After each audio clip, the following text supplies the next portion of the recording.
reflexionar en torno a distintos temas, en este caso el día de hoy, relacionados con la terapia gestal. Pues sí, efectivamente, ahora vamos a tener oportunidad de charlar, pues de una manera presentativa, lo que es los modos, los estilos de la terapia gestal y algunos ejemplos. Pues para eso habremos de revisar varios temas, como insistiría, no de una manera exhaustiva, sino solamente de una manera ilustrativa, poniendo algunos ejemplos para todos aquellos que quieran acercarse más a la terapia gestal, tengan una idea más clara de en qué consiste, cómo se trabaja, cuáles son sus métodos, cuáles son sus técnicas de intervención y de dónde viene todo esto. ¿Cuáles son sus fuentes? ¿Cuáles son sus antecedentes? ¿Cómo se ha ido desarrollando a partir de, pues digamos, del año de 1951, en que aparece publicado un libro fundacional que se llama Gestalt Therapy, en español, terapia gestal, excitación y desarrollo o crecimiento de la personalidad humana. Esto nos va a ocupar, como bien menciona Carla, una hora, modos, estilos y ejemplos, y después efectivamente estaremos en la mejor disposición de dar respuesta a sus inquietudes, a sus preguntas, de dar salida también a sus comentarios que semana a semana nos están haciendo llegar. Bien, bueno, pues en este sentido vamos a dar inicio a la exposición del día de hoy. Esperamos que sea del agrado de todos ustedes. Bien, ¿cuáles son nuestros objetivos del día de hoy? Objetivos. Ubicar los estilos de trabajo de la terapia gestal, según criterios geográficos y cronológicos. Exponer los modos de intervención de distintas épocas y autores de la terapia gestal. Ofrecer ejemplos de intervenciones y casos. Bueno, aquí estamos planteando en estos objetivos varios hechos implícitos. La terapia Gestalt, como cualquier otra corriente, cualquier otro enfoque de terapia, no ha tenido un desarrollo lineal, monolítico, siempre ascendente. La terapia Gestalt ha tenido etapas de esplendor y gloria y etapas de reconstrucción. También a su interior ha habido diferentes escuelas que van perfilándose con ciertas diferencias, aunque conservando lo esencial, que plantean distinciones entre sus métodos de trabajo, entre sus técnicas con pacientes y también en la forma de iniciar, desarrollar y cerrar cada caso. Entonces, bueno, tengamos en cuenta esto. Así como en el psicoanálisis hubo una diversidad de corrientes desprendidas del psicoanálisis freudiano, por ejemplo, tenemos a Adler, tenemos a Jung, tenemos a Fennikel, y podría citar a muchos más. Bueno, así también como en terapia gestal tenemos también distinciones dentro de esta corriente. Y cada una va teniendo su forma de trabajar, su forma de abordaje, su forma de tratar a los pacientes, su forma de encarar los conflictos. Y esto es lo que queremos presentarles el día de hoy, para que ustedes tengan una visión más amplia de la diversidad, de la riqueza de planteamientos que tiene la terapia gestal. Y adelantándome, para llegar a la conclusión de que en el aquí y ahora la terapia gestal se está convirtiendo en un modelo integrador, un modelo que está integrando sus propios enfoques internos, sus conceptos, y que al mismo tiempo tiene límites de contacto que son flexibles, permeables, lo que le permite recibir aportaciones de enfoques no solo del campo humanista, sino del cognitivo-conductual, desde luego de lo transpersonal y en ocasiones también del enfoque psicoanalítico. Esto es lo que vamos a mostrarles el día de hoy. Temario. Cronología y geografía de la Gestalt. Modos y estilos de intervención. Ejemplos. Bien, ¿por qué hablamos de geografía de la Gestalt? En un primer momento, tenemos como iniciadores de la terapia gestal a Fritz y Laura Pers, que ya en Sudáfrica elaboraron un libro también fundacional que es Ego, Hambre y Agresión. Este libro apareció publicado en 1947 en inglés, pero fue escrito en 1942. De ahí, los Pers se fueron a Estados Unidos y se instalaron, primero Fritz en Nueva York y luego llegó su esposa Laura con sus dos hijos también a Nueva York, y ahí se fundaron dos institutos importantes, como veremos, y esto inicia en lo que llamaríamos la costa este, refiriéndonos a la geografía de los Estados Unidos.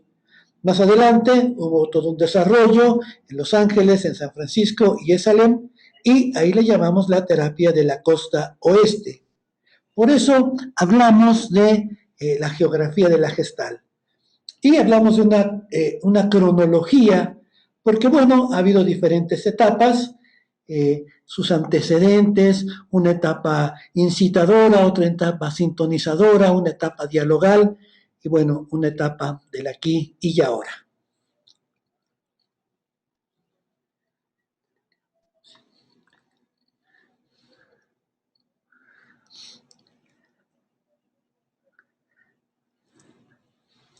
Cronología y geografía de la Gestalt. Fuentes y antecedentes. Este, oeste y resto del mundo. La Gestalt aquí y ahora. Bien, estos temas que nos acaba de enumerar Laura son los que desarrollaremos en los minutos siguientes.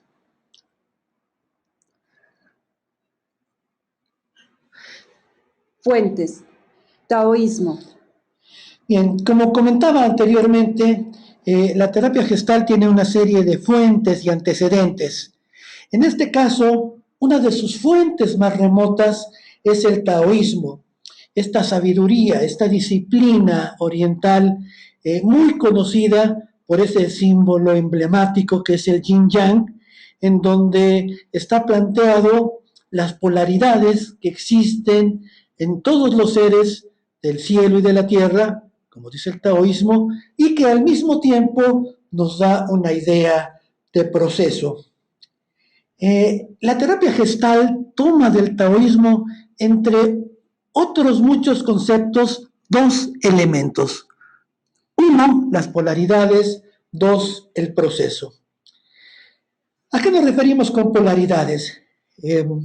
Nos referimos a lo siguiente: todos los seres humanos, incluidos desde luego los pacientes, incluidos los terapeutas, incluidos los que escuchamos un webinar, incluidos los que estamos impartiendo este webinar, todos tenemos polaridades básicas.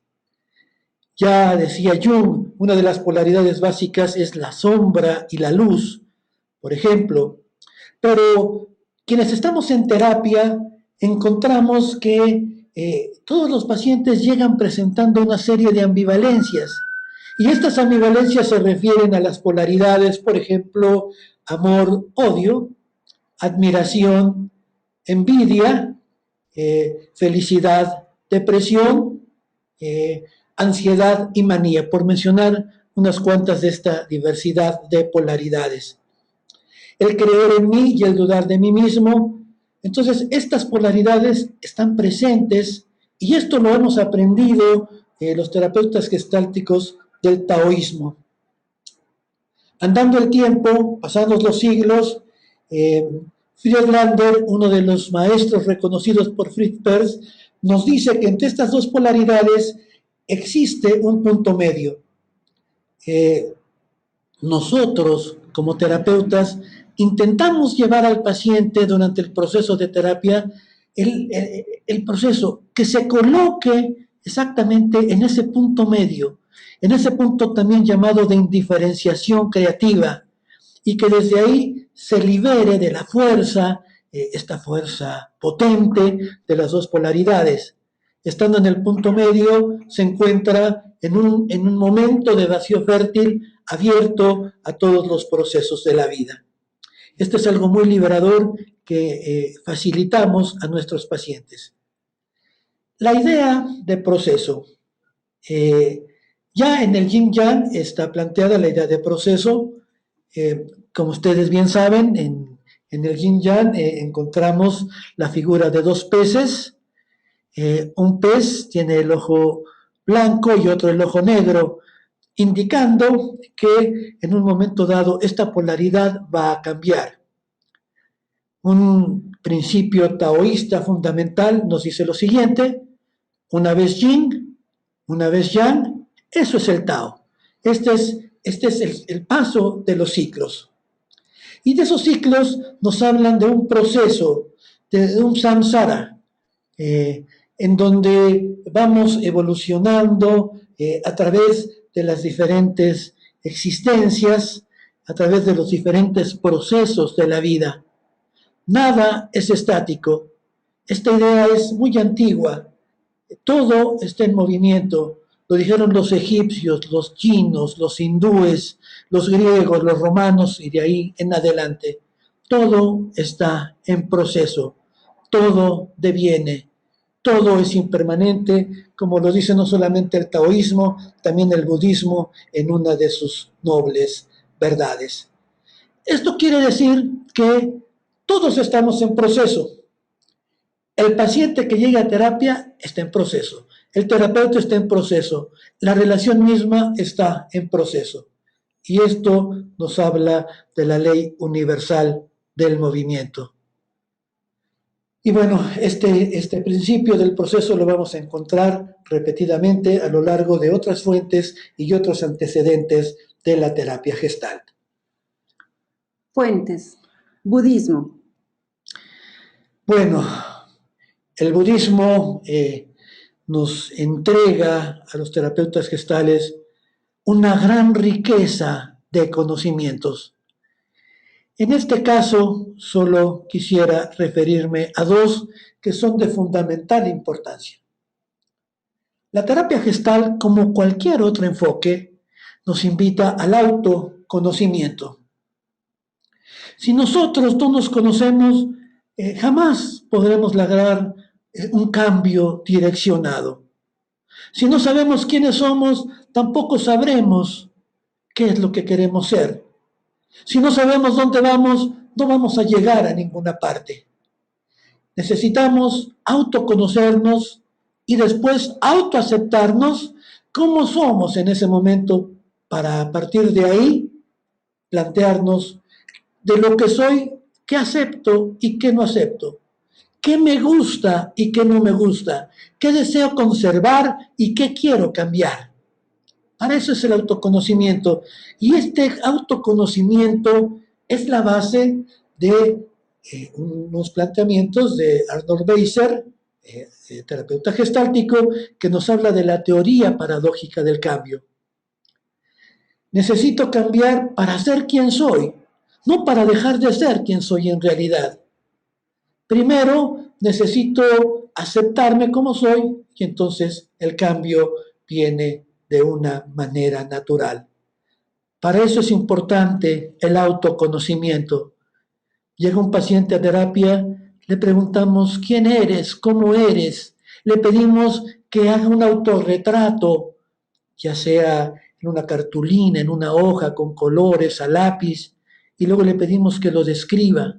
Le pedimos también que haga su autobiografía y que nos la presente y si es posible que nos la lea, una biografía escrita en la primera persona, para que la persona se conozca, para que el paciente vea de una manera integrada su línea biográfica. Entonces, punto fundamental que el budismo nos aporta es el autoconocimiento. Y bueno, decíamos en la lámina anterior que todo es un proceso, pero lo fundamental, lo que hay que considerar en este proceso es algo que nos marca, es algo que nos propone el budismo de una manera contundente, definitiva. Solo existe el aquí y ahora. No hay nada más, solo existe este eterno presente, Este tiempo fluyente, este tiempo que se nos escapa de la mano como un pez y nos lleva de un instante al otro, de un segundo al otro, de un microsegundo al otro. Y estamos ante el hecho de que el pasado ya se fue y el futuro todavía no llega. O, expresado poéticamente como lo hacían los budistas, el pasado es humo y el futuro es viento. Solo tenemos el aquí y ahora. Y en este caso particular, solo tenemos el aquí y ahora de la terapia en curso, el aquí y ahora de este encuentro terapeuta-paciente cuando uno está frente al otro, están charlando, están intercambiando, están trabajando, sea el método que sea, dialogal, vivencial, incitador, sintonizador, pero solo esto es posible en el aquí y ahora. Y el rescate, la facilitación de lograr un modo saludable de ser, estar e interactuar en el mundo, solo puede hacerse en el aquí y ahora. Antecedentes filosóficos. Bien, bueno, en algunas otras charlas ya nos hemos ocupado un tanto de los antecedentes filosóficos de la terapia gestáltica. Aquí me gustaría retomar para llevar este hilo conductor de la charla del día de hoy dos elementos, la filosofía existencial y la fenomenología. ¿Qué nos dice la filosofía existencial? ¿En qué nos insiste eh, Kierkegaard? ¿En qué nos insiste Heidegger? ¿En qué nos insiste Jaspers? ¿En qué nos insiste Jean-Paul Sartre? Nos dicen todos ellos, el ser humano no está hecho de una vez y para siempre. Toda persona es un devenir. Toda persona está en proceso. Somos seres itinerantes. Somos seres en camino. Lo dijo Pablo Neruda, la misma nieve que hace blanquear los mismos árboles. Nosotros los de entonces ya no somos los mismos. Lo mencionaba en su poema 20. Y esto da cuenta de este principio del taoísmo, de que todo es proceso, y de este principio del budismo, de la impermanencia. Todo deviene, todo está en proceso. Y este proceso que, tal como lo planteó la Esfinge Edipo, nos lleva del nacimiento a la muerte. Del ser que camina en 4 patas al nacer y que termina en 3 patas en la vejez, pasando por la parte de caminar en 2 de sus extremidades inferiores. Estamos en proceso, cambiamos. Y este cambio es evidente. Hay cambios mínimos y cambios profundos. ¿Y cómo nos podemos dar cuenta de los cambios? Bueno, empleando la fenomenología. Uno de los aspectos de la fenomenología es ver lo obvio, ver lo evidente, ver lo que está puesto ante mis ojos. Y así, situémonos en un proceso de terapia. El paciente está sentado frente al terapeuta. Y el paciente a veces está rígido, a veces se mueve demasiado, a veces es muy expresivo, casi histriónico, otras veces es reservado, frío, con cara de póker. Algunas veces modula su voz y esta modulación tiene que ver con sus movimientos internos. Son subrayados fenomenológicos. A veces nos habla bajo, despacio, con un tono grave. Otras veces nos habla rápido, nos habla a volumen fuerte, con un tono agudo. Y estos cambios los percibimos, como veremos al final, a través de esta escucha terapéutica. Entonces la fenomenología nos informa de lo que vemos, y nosotros no lo interpretamos, simplemente lo registramos, las caras, las expresiones de la cara, los movimientos. Esto es lo que la fenomenología desarrollada principalmente por Edmund Husserl, aporta a la terapia gestal en los antecedentes filosóficos. Antecedentes metodológicos. Bueno, la metodología de la terapia gestal tiene varias vertientes. Quisiera recordar básicamente dos. Una es la teoría de campo, esta teoría que nos habla de un organismo, de una relación organismo-entorno. Cada uno de nosotros es un organismo, es un sistema abierto, es un organismo vivo, es un organismo que está en intercambio y en contacto constante, inevitable, con todo lo que lo rodea. Con este contacto, el ser humano va satisfaciendo sus necesidades y va transformando su medio ambiente. Todos somos seres en situación, como lo dijo la filosofía existencial, somos seres en el mundo. Como lo dijo el psicoanalista existencial Vince Wagner, somos seres en situación. Como lo dice la terapia gestal, somos un organismo que está en el campo, somos de un campo, somos de la relación organismo-entorno. Y esto interactúa, esto interinfluye a uno con el otro, incluidos los seres humanos. La sesión terapéutica es una relación organismo-entorno. La sesión terapéutica es un campo. La sesión terapéutica es un encuentro yo-tú. La sesión terapéutica es una situación. Es parte de nuestro ser estar e interactuar en el mundo. Esto nos lo informa la teoría de campo.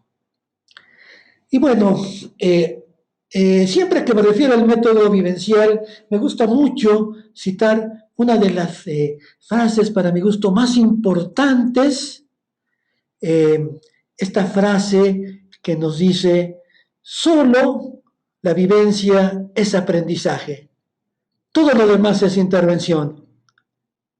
¿De quién creen que es esta frase? Solo la vivencia es aprendizaje, todo lo demás es información. Bueno, pues nada menos es una frase de Einstein que, bueno, me gusta mucho subrayarla para que nos sirva de guía a quienes estamos en este camino de la terapia gestal.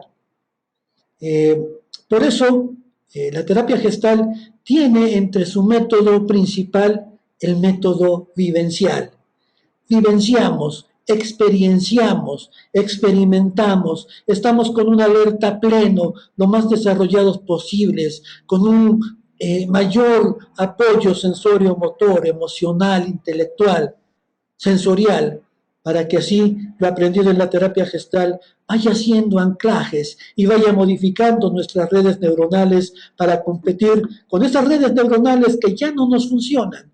Esas redes neuronales que nos autointerrumpen, esas redes neuronales que nos paralizan o nos incapacitan para vivir felizmente. Esto es la utilidad del método vivencial. Antecedentes psicológicos. Obviamente, siendo psicoterapia gestal, bueno, tenemos que hablar de dos básicos, dos antecedentes fundamentales de este enfoque. Uno de ellos es la psicología de la gestal y otro de ellos es el psicoanálisis. No son los únicos, desde luego, son de los antecedentes más señalados del enfoque gestáltico. La psicología de la gestal, desarrollada por Wertheimer, Kohler y Kafka, y después por otros autores, incluidos el propio Lewin, nos hablan de dos elementos que rescatamos en la terapia gestal. Primero, la relación figura-fondo. En esta idea de la psicología de la gestal, de la psicología de la forma, se nos dice que el todo es algo más o algo menos o algo diferente que la suma de las partes. Las partes no son vistas como una suma, una más otra, sino las partes son vistas como una unión, como una integración, como una fusión, que dan una nueva gestal, una nueva forma, una nueva totalidad que se interrelaciona con otras totalidades. Y entonces hablamos de un proceso figura-fondo, en donde una figura ocupa el primer plano y otras quedan en el fondo. Pero esto no es estático. Y volvemos a la idea de proceso, y volvemos a la idea de impermanencia, y volvemos a la idea de cambio. Laura Pels, esposa de Fritz, una de las fundadoras, como veremos más adelante, una de las fundadoras de la terapia gestal, decía que debiéramos llamar a la terapia gestal mejor gestaltum, porque gestal nos habla de una forma fija y gestaltum nos habla de un proceso, de un devenir, de un cambio. ¿Qué cambio es este? Pues es el cambio, esta reversibilidad de la figura y el fondo, esto que nos recuerda el yin-yang, esto que nos recuerda la impermanencia, el devenir y el hecho de ser seres en proceso. El otro elemento que nos informa la psicología de la Gestalt es la ley del cierre, tal como lo propuso una neuróloga rusa apellidada Zeigarnik, que nos dice que el ser humano siempre tiende a cerrar las percepciones. Y en terapia gestal decimos, el ser humano siempre tiende a cerrar los ciclos. Sin embargo, en este proceso se autointerrumpe. Una necesidad que no se satisface, un sueño profundo que no se cumple, un ideal que se mantiene pero que no se concreta, siempre buscará cerrarse, cumplirse, lograrse, realizarse. Esta es la ley del cierre, no quedar con asuntos inconclusos.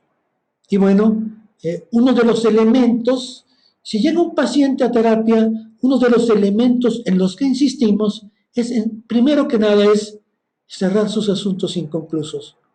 Porque como ya mencionaba en algunas ocasiones, los asuntos inconclusos nos roban una gran cantidad de energía. Son tremendos hoyos negros que nos hacen perder una gran oportunidad de emplear nuestras energías de una manera más fructífera.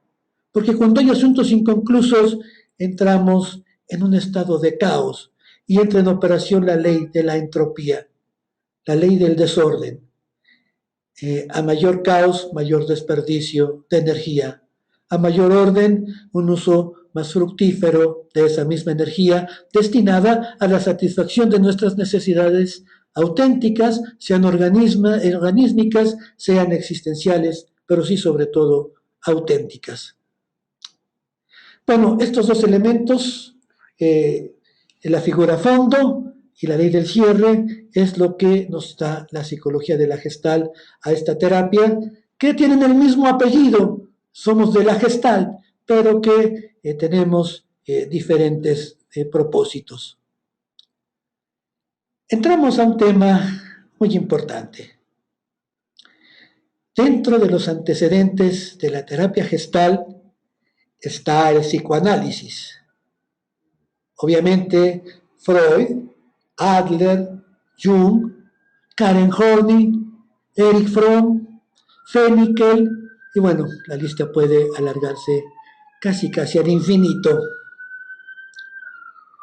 En un principio, los fundadores, sin serlo todavía, de la terapia Gestalt fueron psicoanalistas. Fritz Perls fue psicoanalista. Fritz Perls recibió trabajo psicoanalítico de 5 psicoanalistas. Entonces, hay mucho que el psicoanálisis aportó a la terapia gestal. Sin embargo, como es bien sabido, a quienes estamos dentro del mundo de la Gestalt, hubo un incidente, una diferencia entre Fritz Perls y Sigmund Freud. En un congreso de Checoslovaquia, Fritz Perls presentó un trabajo sobre resistencias orales. En ese congreso de psicoanálisis, esto era una herejía porque era contradecir la teoría del padre Freud. Y bueno, este trabajo fue recibido por una fuerte rechifla y muy cuestionado por Marie Bonaparte, cuando Fritz Perls, que admiraba a Freud, fue a buscarlo y a decirle que quería conocerlo.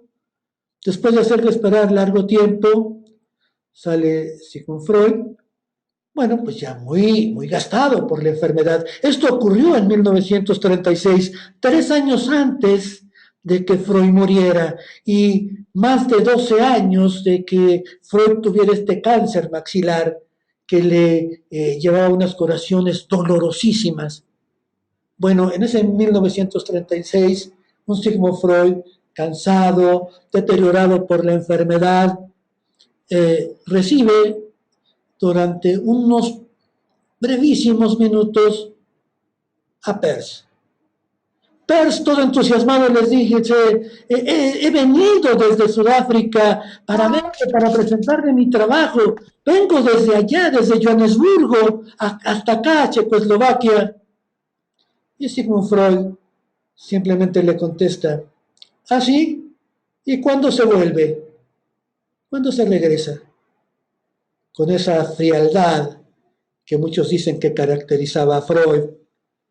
Pues esto desconcertó a Fritz, Freud se retiró, le dijo que lo iba a recibir otra persona, y bueno, esta experiencia quedó muy dolorosamente marcada en Peirce, y como él mismo reconoce, fue fuente de rencor y de resentimiento y de enojo contra Freud. Esto lo reconoce Fritz Perls en una obra autobiográfica que se llama Dentro y fuera del tarro de la basura. Y a partir de entonces, Perls empieza a polemizar con Freud. Su libro, como ya mencioné, Ego, Hambre y Agresión, tenía como epígrafe una revisión de la teoría psicoanalítica de Sigmund Freud. Y más que una revisión, era una crítica constante, un párrafo tras otro, era verdaderamente crítico. Aún así, aún a pesar de esta polémica, de esta diferencia personal, de esta lucha, de este encontronazo de egos, aún así, la terapia gestal tiene que reconocer que una de sus fuentes es el psicoanálisis.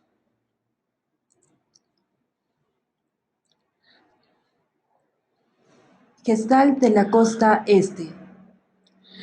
Bien, bueno, vamos a referirnos un poco más de lleno a la Gestalt, un poco más de frente. Vamos a entrar más a la entraña de la Gestalt.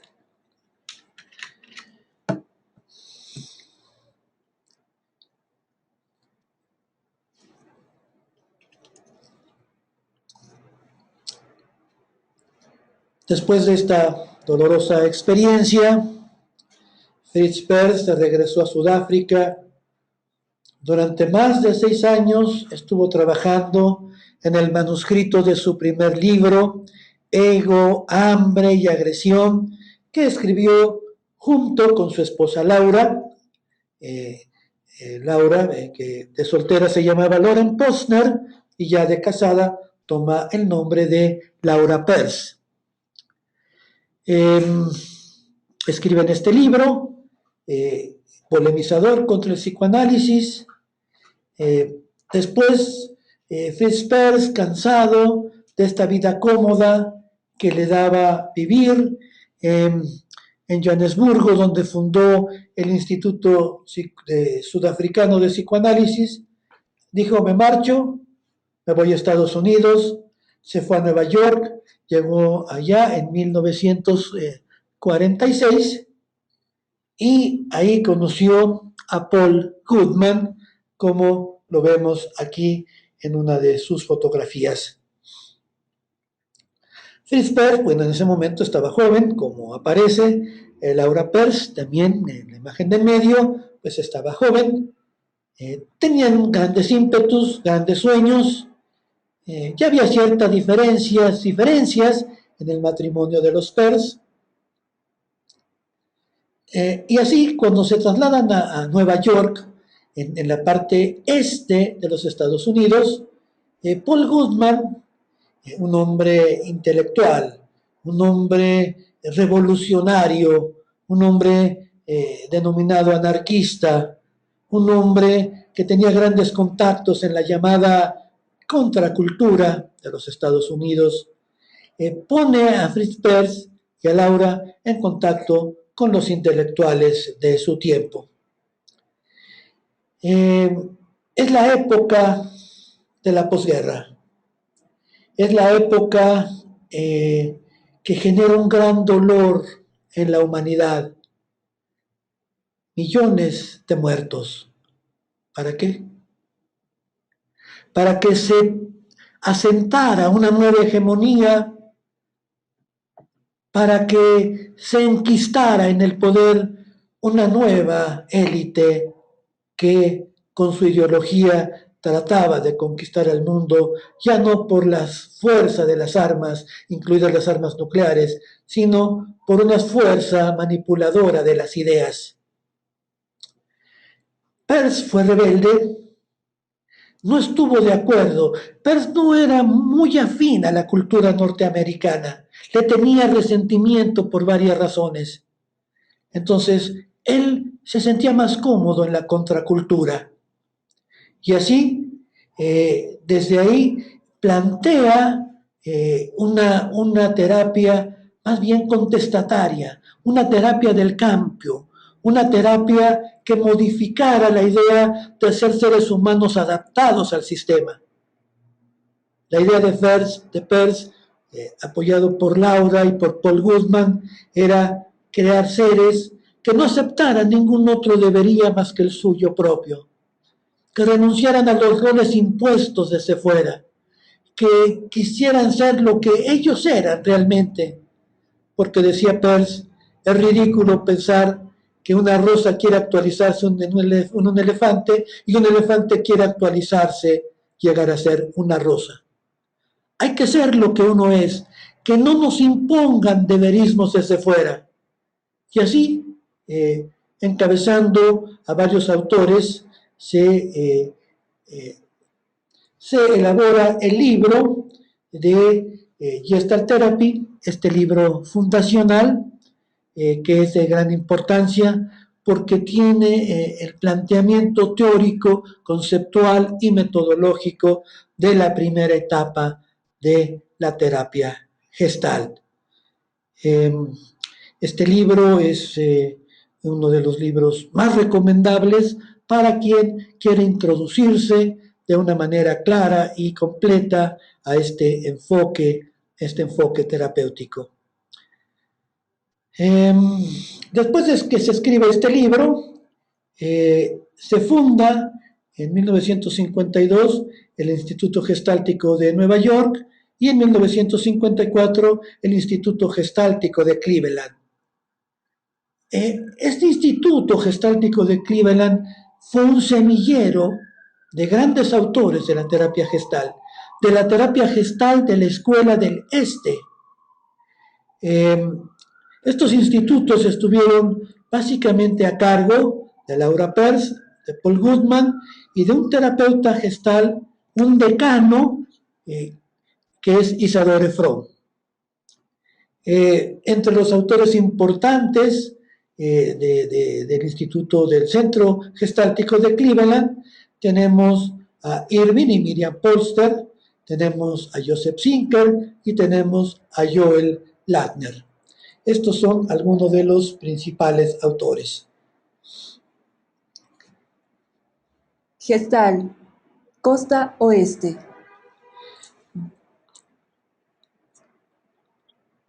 Bien, ahora tenemos aquí la terapia gestal del oeste. Esto surgió en Nueva York, surgió en San Francisco, en Los Ángeles y en Esalen. Esta escuela tiene como antecedentes los movimientos políticos estudiantiles de 1968. Pensemos en la primavera del 1968 y en el verano. Pensemos cómo era el mundo en esos momentos. Era el mundo eh, donde se estaba cuestionando los autoritarismos. Era el mundo donde ganaba presencia el hipismo. Era el mundo de las drogas, del LSD, de grupos de rock de Estados Unidos y de Inglaterra.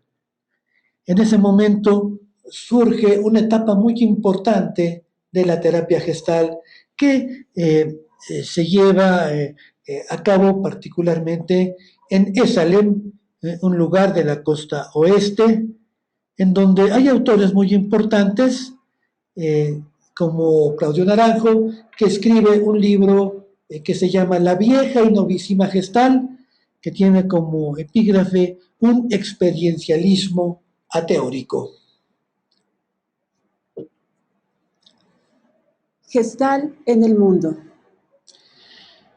Bueno, después de que pasa esta etapa fundacional, después de que viene la etapa del 68, eh, después de esta confrontación de las escuelas del este y del oeste, la Gestal regresa a Europa y autores de diferentes países, por ejemplo, España, Francia, Italia, intentan fusionar lo mejor de cada escuela. Tenemos, por ejemplo, a Paco Peñarrubia, quien escribe un libro de la Gestal, La vía del vacío fértil, aunque es muy cercano a Claudio Naranjo, también reconoce los avances del primer PERS. En Francia tenemos a Serge y a Ginger, que nos hablan de una terapia del contacto, también integrando elementos de ambas escuelas. Y en Italia tenemos a Margherita Españolo, donde nos habla de una hermenéutica y una clínica de la terapia gestal, tratando de fusionar y rescatar lo mejor de ambas escuelas, del este y del oeste. Estilos de intervención. Bien, bueno, pues llegamos aquí a un punto muy importante. ¿Cómo se ha trabajado en la terapia gestal? En un momento dado, en un inicio, en la escuela, en la costa de oeste, en la escuela California, tenemos un estilo de terapia que se conoce como el estilo boom, boom, boom. Este estilo es un estilo bombástico. Se le pide al paciente que exprese, que nos diga sus emociones. Si el paciente está enojado, necesitamos que haga una catarsis. Para eso tenemos una técnica y contamos con el carisma del terapeuta. El estilo boom, boom, boom se basa en 3 pilares: la técnica, el carisma y la catarsis. La catarsis puede ser que un paciente golpee un cojín de descarga con un bat, que retuerza una toalla, que apriete un plástico, en fin, que ejerza fuerza, que descargue su fuerza sobre algún objeto para que esto sea la catarsis. También el estilo boom, boom, boom puede incluir como técnica, tomándola de Artur Janov, por ejemplo, la técnica del grito primal. Esta técnica consiste en lo siguiente: le pedimos al paciente que cierre sus ojos, que respire profundamente y que cada vez lo haga a mayor velocidad. Ya que el paciente entra en un estado de excitación, ponemos las manos sobre su cabeza, les decimos que empuje la cabeza hacia atrás y que lance un grito largo, profundo, sacando toda emoción, y nosotros hacemos vibrar su cabeza. Ese grito es un grito de descarga, es un grito catártico que ejemplifica este estilo boom, boom, boom. Mientras tanto, en la costa este se llevaba un encuentro terapéutico un poco más formal, en un espacio cerrado, el paciente sentado frente al terapeuta, con una interacción de preguntas y respuestas, sí, siempre ha incluido el trabajo vivencial, pero de una manera mucho más formal. Preguntas como al paciente, ¿cómo estás? ¿Cómo te sientes en este momento? ¿Qué necesitas aquí y ahora? ¿Qué estás buscando? ¿Qué estás evitando? En fin, son preguntas llevadas de una manera mucho más formal. Andando el tiempo, bueno, como se da mucho en los talleres, tenemos una fusión de estilos. Esta fusión de estilos incluye la técnica, el carisma, la catarsis y también la parte dialogal. Se conjugan estos dos estilos y la sesión de las terapias son mucho más efectivas para los asuntos que el paciente va tratando. Modos de intervención. En las primeras etapas de la terapia gestal se utilizaba un modo incitador. El terapeuta, basado en el estilo boom, boom, boom, incitaba al paciente a dar el siguiente paso. Está muy bien. Decía el paciente, bueno, ya estoy bien, ahora lo que yo necesito es cambiar de trabajo. Está bien, salte de ese trabajo. Oye, yo necesito terminar con esta relación. Está bien, termina con esa relación. Lo estamos incitando a que dé el paso siguiente o a que se exprese lo que no quiere expresar, a que haga lo que en un momento dado quisiera hacer. Lo incitamos sin importar las consecuencias. Esto se hacía en talleres de demostración, era una de las técnicas, uno de los modos, uno de los estilos de la terapia gestal que, bueno, ahora cada vez van quedando atrás. Los buenos terapeutas gestálticos, diríamos ahora, que no utilizan este modo incitador. El modo sintonizador. Pensemos en el siglo pasado, pensemos en la década de los 70, la época en donde empieza a ganar altura todos los movimientos de la espiritualidad, por ejemplo, el Hare Krishna, en fin, el recobrar todas las corrientes orientales, todas las sabidurías orientales, como el Tai Chi, el Qigong, poco a poco fueron llegando a Occidente y el manejo de los chakras, el manejo de los masajes. Y entonces se habló de una etapa sintonizadora. Aquí se planteaba que los seres humanos somos una polaridad y que debemos de sintonizar esa polaridad. Debemos de sintonizarnos antes que nada con uno mismo. Esto se lleva al extremo y de pronto se borra el entorno. Igualmente, este modo sintonizador, pues tampoco fue un modo afortunado de trabajo de la terapia gestal.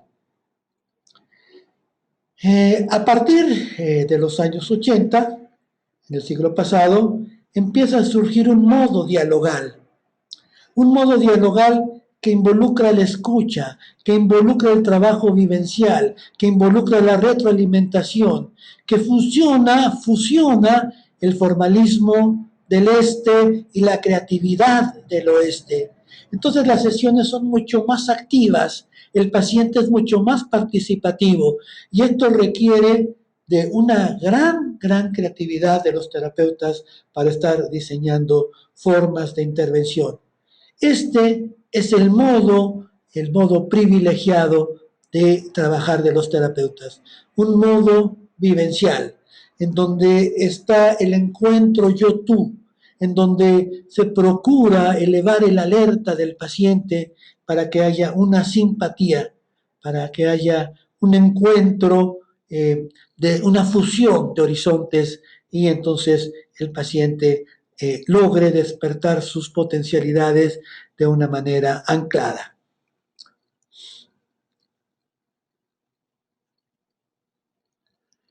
Procedimientos gestálticos de intervención. Bien, bueno, pues aquí en los procedimientos de intervención, esto es algo que los terapeutas gestálticos manejan de una manera ya práctica. Cuando están frente a un paciente, decimos que la terapia gestáltica incluye un trabajo de apoyo y frustración, más el encuentro gestáltico, el encuentro existencial yo-tú, tal como de alguna manera lo practicaron Fritz Perls y Claudio Naranjo. En principio, cuando llega un paciente, el terapeuta se convierte en su apoyo ambiental. El terapeuta es, en muchos casos, es aquella persona que salva al paciente de un impas. El terapeuta gestáltico le da el apoyo ambiental del cual carece el paciente porque no tiene apoyo en su familia, en su trabajo, en su comunidad de amigos, en su escuela, etcétera. Entonces, este se convierte en el apoyo ambiental. Pero recordemos que uno de los objetivos de la terapia gestal es lograr la madurez, es pasar del apoyo ambiental a un mayor uso del autoapoyo, de las propias herramientas. Entonces, de alguna manera, frustramos al paciente, ya no le damos todo el apoyo ambiental que requiere para que él vaya desarrollando sus propios recursos. Y así esto le propicie un crecimiento y un desarrollo de la responsabilidad, es decir, de la habilidad para responder a los desafíos de la existencia. Y bueno, esto se da sin perder de vista el encuentro yo-tú, un encuentro donde se coloca al paciente y al terapeuta en una relación horizontal, en una relación de igualdad, en una relación de comunicación, en donde hay dos seres humanos que se encuentran de núcleo a núcleo, de centro a centro, de conciencia a conciencia, de existencia a existencia.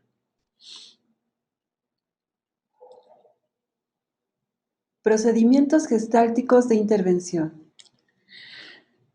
Bien, bueno, en términos generales, si nosotros revisamos una gran mayoría de escuelas de terapia de cualquier tipo, vamos a encontrar tres elementos. Sería la escucha, la asimilación y la retroalimentación. Esto visto desde la óptica del terapeuta. El terapeuta escucha atentamente, el terapeuta asimila lo que el paciente le dice y después de eso lo retroalimenta para una devolución. ¿Cómo será esto en la terapia gestal? Procedimientos gestálticos de intervención. Este principio que mencionamos en la lámina anterior de escucha, asimilación y retroalimentación se modifica un poco en la terapia gestáltica, en donde se plantean 4 etapas de lo que el terapeuta tiene que hacer.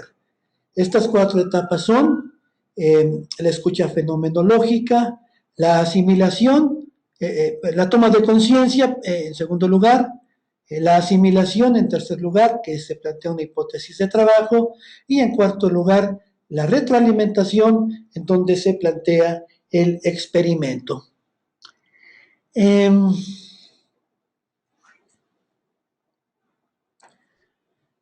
Empecemos con la escucha fenomenológica. En la escucha fenomenológica, por razones, digamos, didácticas, por razones de entrenamiento, hablamos de que el discurso, la narración del paciente tiene 2 elementos, el contenido y el proceso. El contenido es el qué, el proceso es el cómo. El contenido es la comunicación verbal, el proceso es la comunicación no verbal. Es muy importante, como terapeutas gestálticos, no solamente centrarnos en el contenido del discurso, en el contenido de la narración del paciente. Tenemos, de acuerdo a la fenomenología, que centrarnos también en el proceso. ¿Cómo lo está hablando? ¿Cómo lo está expresando el paciente? ¿Qué subrayados fenomenológicos hace? Con la repetición, con los gestos, con los ademanes, con la inmovilidad, con las actitudes. ¿Cómo está hablando? ¿Qué está diciendo el cuerpo del paciente? Y muchas veces encontramos incongruencia entre lo que el paciente dice y lo que hace, entre el contenido y el proceso. Algunos terapeutas gestálticos nos dicen, cuando hay incongruencia, atendamos de preferencia a lo que dice el cuerpo y de ahí empecemos a explorar de una manera más profunda al paciente. Entonces, esta es la escucha fenomenológica, un oído y una observación muy, muy atentas de lo verbal y de lo no verbal. Procedimientos gestálticos de intervención. Bueno, después de esta escucha fenomenológica, nos referimos a la toma de conciencia, es decir, a la alerta del terapeuta, a su darse cuenta, al estar ahí presente en la sesión, plenamente, con todo el apoyo sensorio, motor, con todo el apoyo emocional e intelectual. Aquí, para que la toma de conciencia sea efectiva, hay que cuidar muy bien dos situaciones. Una, no dejarse atrapar en los preconceptos, no dejarse atrapar por los juicios, por los prejuicios, no dejarse atrapar por las interpretaciones, mucho menos por prejuicios de tipo moral que tienen que ver más bien con la ética del terapeuta que del paciente. Debemos de simplemente dedicarnos con una actitud fenomenológica a observar, a registrar y luego a integrar la información. Partimos del principio budista que nos dice ven y mira, ven y observa. Y después integra la información. Entonces, una recomendación que se hace durante el entrenamiento de los terapeutas gestálticos es no preconceptos. Y un segundo elemento más es el de atenuar en la medida de lo posible la contratransferencia. Es bien sabido que en la relación terapéutica se da la transferencia, esto es del paciente al terapeuta.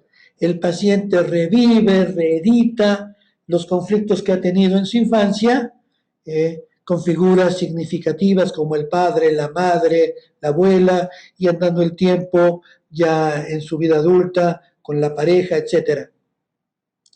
La contratransferencia es a la inversa, la reedición de conflictos que el terapeuta podía hacer con alguien que el paciente le está representando. Entonces, nosotros privilegiamos el contacto y tratamos de atenuar en la medida de lo posible relaciones contratransferenciales. Ver en nuestro paciente al paciente mismo, no contaminar su imagen, su presencia con ideas, emociones o sensaciones que tenemos nosotros. Bien, y bueno, nos quedan las dos últimas etapas. En la asimilación, ya después que escuchamos al paciente, ya después que tomamos conciencia, asimilamos la información, nos planteamos una hipótesis de trabajo, decimos este paciente no satisface sus necesidades en virtud de algunas autointerrupciones y nos planteamos una hipótesis de trabajo que concretamos en la cuarta etapa, que es la devolución. Y esta devolución es la realización de una vivencia, la realización de una experiencia, la realización de un experimento. Ejemplos de experimentos: una fantasía guiada, un evento de psicodrama, una parte de psicodanza. Ejemplos de experimentos: vocalizar, hacer dibujos. Ejemplos de experimentos: tomar posturas metafóricas. Ejemplos de experimentos: la presentificación, la personalización, las técnicas semánticas de cambiar frases, de cambiar palabras. En fin, este es lo que completa el ciclo de la intervención terapéutica. Al final de todo esto, hacemos dos preguntas básicas al paciente: ¿cómo te sientes y de qué te das cuenta? Bueno, pues este ha sido un rápido repaso de algunos modos y estilos de la terapia Gestalt, y tratando de intercalar algunos ejemplos. Bien, seguramente habrá una serie de preguntas que en un momento más las vamos a responder. Les pido que por favor vayan anotando sus preguntas en la sección de preguntas en el chat para irlas respondiendo. Mientras les van a dar alguna información sobre las becas que están dando aquí en el centro vivencial. Bien, les informamos que nosotros como asociación civil, este segundo semestre se otorgaron patrocinios para dar becas del 50% a las 4 especialidades que se van a abrir, las cuales ustedes pueden solicitar ya a través de nuestros medios de contacto.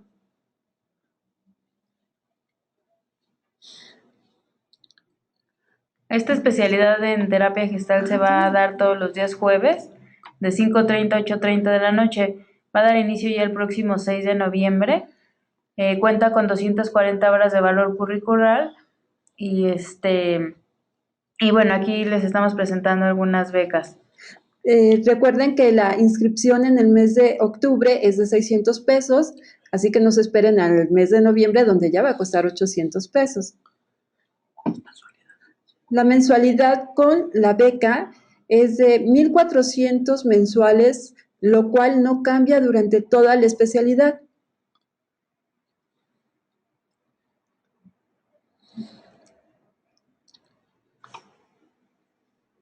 Bueno, ustedes pueden revisar en las gráficas y en este video de la conferencia que se va a subir en unos 3-4 días, más a detalle todo lo que incluye el programa.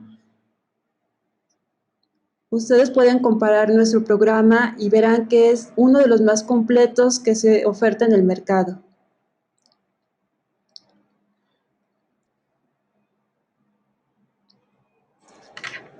Bueno, para más información de las becas pueden visitar el sitio web que es centrovivencial.org. También pueden mandar un mail a info@centrovivencial.org o llamar a los teléfonos. También pueden hacerse fan de la página de Facebook, que es igual, Centro Vivencial de Psicoterapias. Ahí en esa página estamos subiendo constantemente promociones y pueden estar al pendiente de ellas. Los pasos para la beca son los siguientes: es necesaria una entrevista presencial o por internet con el maestro Nicandro Ábalos. También necesitamos que envíen su currículum, además de una carta de motivos por los cuales se solicita la beca. Ya cuando se tenga la documentación necesaria, el comité de becas revisará su candidatura y en caso de que sea positiva se le notifica. Y ya en ese momento ustedes realizan el pago de la inscripción para asegurar su beca. En fin, bueno, pasamos a las preguntas. Permítanme.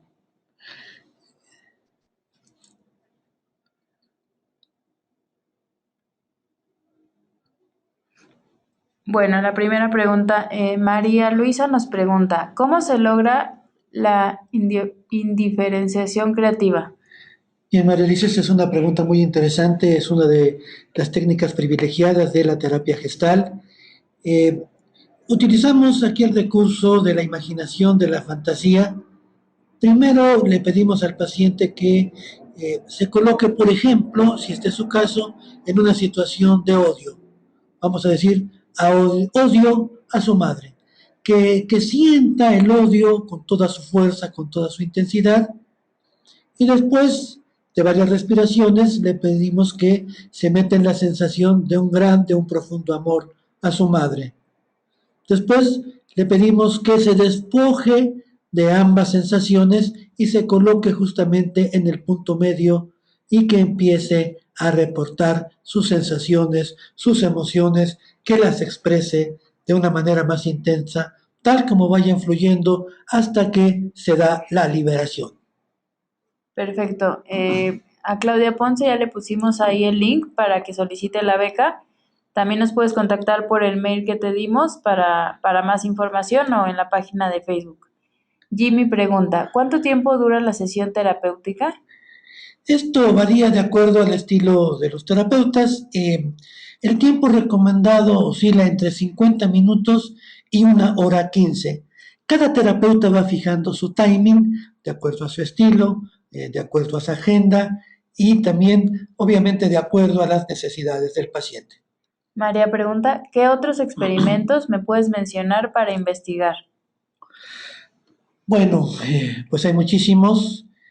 Partiríamos, por ejemplo, la silla vacía, el trabajo con sueños, la presentificación, la personalización, las polaridades, el role-playing, ejercicios de niveles psicodramáticos, eh, fantasías guiadas, ejercicios también pueden ser experimentos semánticos, cambiar el debo por el quiero, eh, eh, hacer preguntas de qué significa cada palabra, preguntas claves como qué necesitas, qué buscas, qué evitas, y en fin. Estela nos pregunta, ¿qué elementos considera la terapia Gestalt del psicoanálisis y cuáles no? Bueno, hay una cierta similitud entre lo que sería el proceso figura-fondo y dentro de las tópicas psicoanalíticas el preconsciente. Este paso que nos permite hacer consciente de lo inconsciente. Eso sería uno de los elementos coincidentes.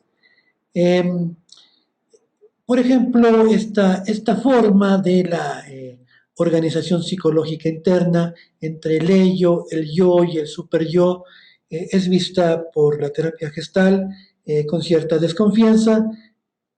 Prefiere más situarse en el campo de la energía de los procesos psíquicos. Ana pregunta, ¿con estas formas de intervención se convierten en vivencias que producen el cambio?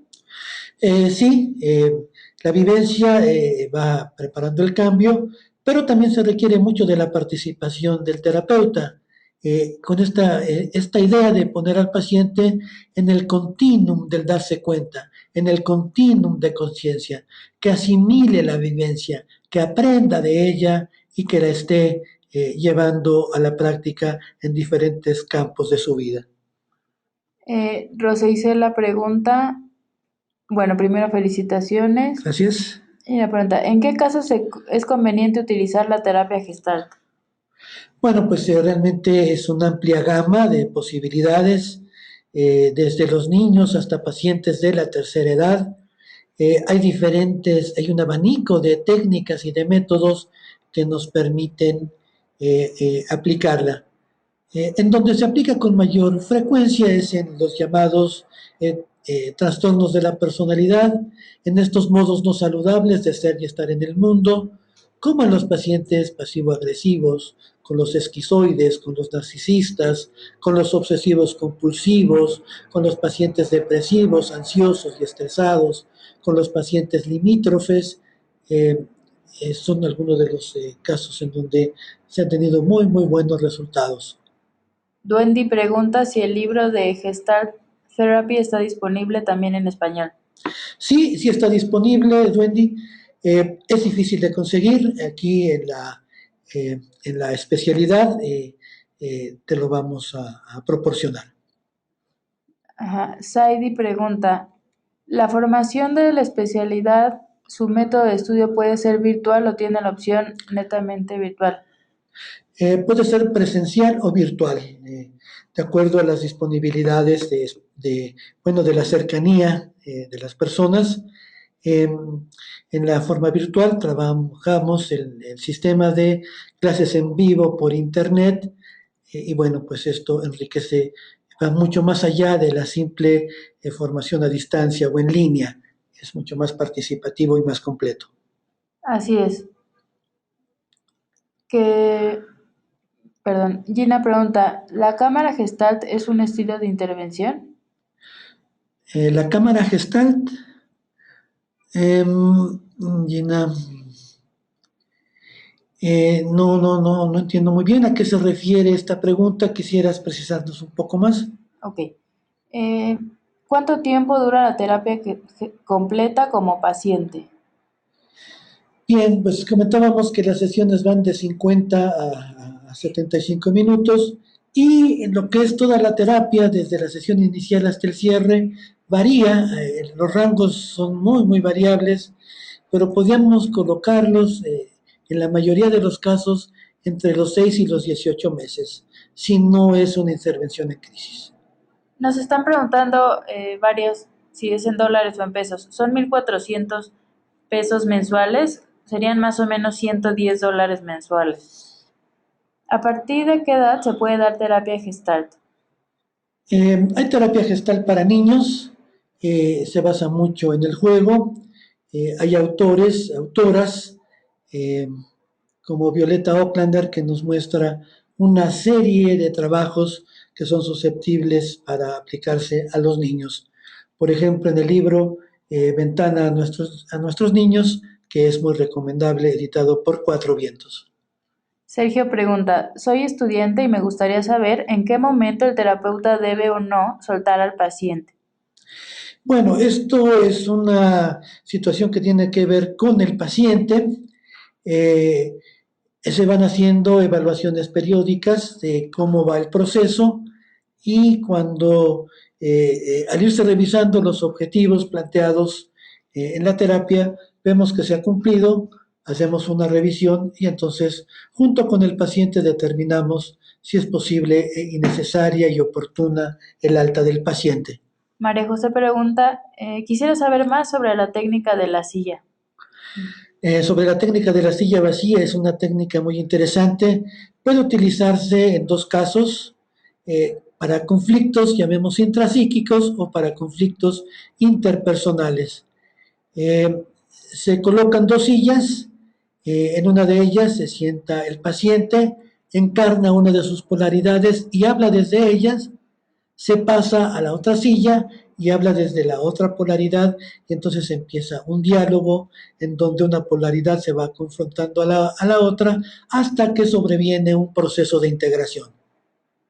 Sergio quiere saber si existe algún libro de interpretación de sueños desde la Gestalt.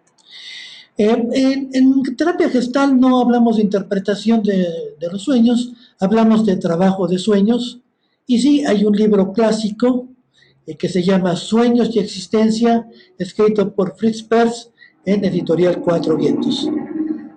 También preguntan sobre la técnica del experimento de los sueños. Bueno, este es un experimento complejo. Le pedimos al paciente, los pasos serían los siguientes. Le pedimos al paciente que nos narre su sueño en primera persona y en presente. Después que identifique los elementos y que los vaya encarnando uno a uno. Por ejemplo, un hombre sueña que está en el desierto, aparece una serpiente y él intenta matarla con una pistola. El paciente lo va narrando y le pedimos que vaya encarnando cada elemento a partir de la frase: yo soy el desierto y me describo, yo soy la serpiente y me describo, yo soy la pistola y me describo. Así damos cuenta de las proyecciones del paciente en sus sueños. María quiere saber si la Gestalt utiliza el término subconsciente. ¿La diferencia entre subconsciente e inconsciente es lo mismo? Eh, pues la terapia gestal utiliza más bien consciente e inconsciente, pero no como sustantivos, sino como adjetivos, ¿no? procesos conscientes, procesos inconscientes, y no como subjetivos, no como sustantivos, no como sujetos, sino como algo que se atribuye a los procesos. Lourdes quiere saber cómo sé que mi hipótesis de trabajo no es errónea. Esto es muy importante. Le pedimos al paciente que valide nuestras hipótesis de trabajo. Un paciente nos narra una experiencia, yo le digo, bien, pues percibo que en este momento tú necesitas llenar un vacío existencial con actividades que estén de acuerdo a tus necesidades auténticas, como escribir, etcétera. El paciente nos dice sí o no. Él valida después de que nosotros se la presentamos y confirma o no esa hipótesis de trabajo. Amparo quiere saber, ¿dentro de la terapia Gestalt existen patologías? En terapia gestal no somos muy amigos de términos como patologías, desórdenes, trastornos, enfermedades. Eh, Sin caer en discusiones bizantinas, pues preferimos utilizar más que patologías el término lo no saludable. Norma pregunta, ¿cómo se trabaja el tema de la muerte en terapia Gestalt? Y en el tema de la muerte se trabaja, primero que nada, cuando el paciente lo pide. Segundo, se trabaja nutriéndose de lo que nos presenta la filosofía existencial. Eh, la muerte se trabaja como una desintegración de la totalidad bio, psicosocial, espiritual que es cada uno de nosotros. Y bueno, pues esto es un hecho inevitable, es un proceso que forma parte de la vida y trabajamos esta idea de aceptarlo. Hay algunas felicitaciones y agradecimientos. Gracias a ustedes también por haber asistido. Gracias. Johnny pregunta, ¿qué técnicas ofrece la Gestalt para el trabajo con niños con conductas agresivas? Bueno, básicamente son las técnicas de juego y con estas técnicas de juego tratamos de explorar qué asuntos inconclusos hay en los niños que los llevan a esta agresión. Y bueno, el juego es un elemento muy útil para las líneas diagnósticas y también para las técnicas de intervención. Giovanni, ¿cómo se puede utilizar la terapia gestáltica en trastornos obsesivos compulsivos? ¿Qué tipo de experimentos se proponen? Bueno, aquí hay que trabajar de una manera indirecta.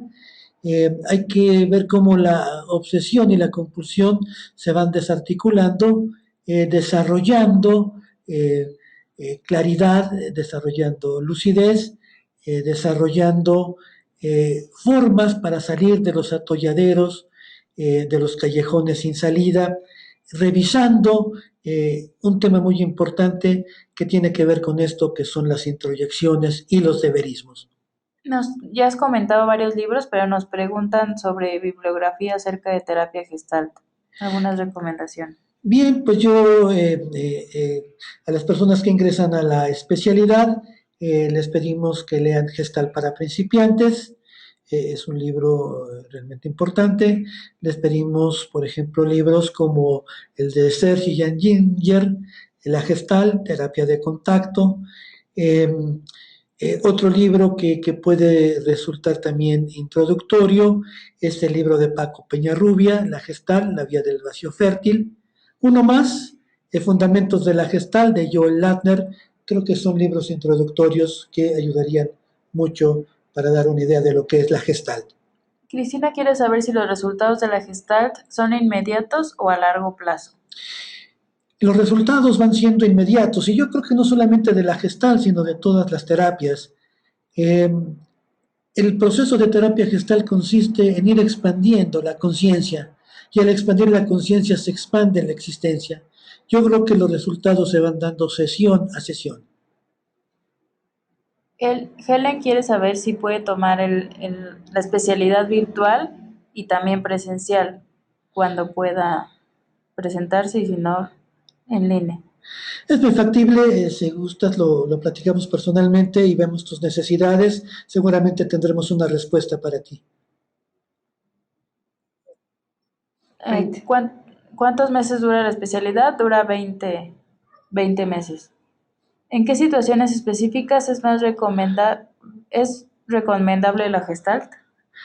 ¿En qué situaciones específicas? Bien, tiene que ver mucho con las necesidades, el modo de ser del paciente. Eh, eh, Se hacen unas sesiones iniciales y si hay empatía entre el terapeuta y el paciente y entre el paciente y los métodos de trabajo, se continúa por esa línea. Gracias, Pilar, por las felicitaciones. También a Duendi, perdón. Saidi pregunta, he escuchado de la danza primal. ¿Esta técnica hace parte de la terapia Gestalt? Es una de las técnicas que se utilizan si el terapeuta se siente cómodas con ellas, pues todo viene de la teoría de Artur Janov, que está muy emparentado con la terapia gestal. Cristina pregunta, ¿cómo sacar al paciente cuando están en catarsis? ¿De qué forma se puede cerrar la sesión? Bueno, muchas veces si el paciente entra en crisis, pues pueden ser muchos casos. Uno de los ejemplos es, si el paciente está en crisis, tomarlo de las manos y pedirle respira conmigo. Y entonces sincronizamos la respiración con la del paciente y la vamos haciendo más lenta, hasta que el paciente entra en calma y ya queda en condiciones de funcionalidad. Pilar nos pregunta si la ansiedad y otros trastornos como la del sueño se pueden tratar. Sí, definitivamente. No hay que descartar la posibilidad de que los trastornos del sueño, la ansiedad, puedan tener fuertes componentes biológicos, neurológicos, y en ocasiones es recomendable también el trabajo de la farmacología si existe un padecimiento orgánico. ¿Cuántas sesiones se trabaja con el paciente? Bueno, ya lo mencionaba, una vez por semana es la frecuencia más recomendable y esto puede estar en un rango de entre 6 y 18 meses. ¿Algún libro de la comunicación no verbal que recomiende? Bueno, pues un libro de la comunicación no verbal. Dentro de la terapia gestal encontraríamos, por ejemplo, los libros de Adriana Snake, que nos habla que ha escrito, por ejemplo, La voz del síntoma y Diálogos del cuerpo. También nos preguntan sobre otros seminarios. Desde septiembre y todo octubre tuvimos cada jueves seminarios como este. Este ya es el último, pero todos los subimos a nuestro canal de YouTube. Entonces ahí también pueden encontrar todas las grabaciones de los seminarios ya pasados. Dionisio pregunta si... precisamente los cursos, los horarios. ¿Cuáles son los límites del uso de esta terapia? Los límites del uso de esta terapia. Bien, básicamente no sería deseable que el terapeuta continuara un proceso terapéutico cuando el paciente ya está dado de alta y solamente esto se hiciera para alimentar ciertas actitudes narcisistas del terapeuta. Bueno, pues eso no sería correcto cuando el paciente ya ha recobrado su autoapoyo y ha desarrollado su darte cuenta, pues es el momento de darlo de alta.